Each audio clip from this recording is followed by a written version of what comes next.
दोस्तों अभी इस टाइम आप जो इस मैप के ऊपर देख पा रहे हैं एक लाइन, ठीक है, जो यहाँ से टेढ़ी सी लाइन है, ठीक है, ये एक इंटरनेशनल डेट लाइन है।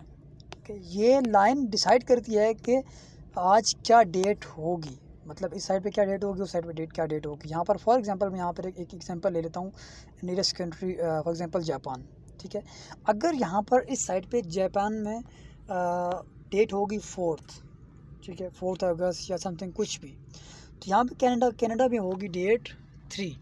ठीक है, अगर कनाडा में 3 तारीख है तो यहाँ पर जापान में या फिर इन चाइना में, साउथ एरिया, पाकिस्तान में, इन सारे कंट्रीज़ में डेट होगी 4th, मतलब 4 तारीख होगी। ये लाइन डिसाइड करती है कि क्या डेट। अब यहाँ पर देखते हैं कि ये लाइन सीधी क्यों नहीं है। ये लाइन सीधी इसलिए नहीं है कि ये समंदर से गुजारी गई है।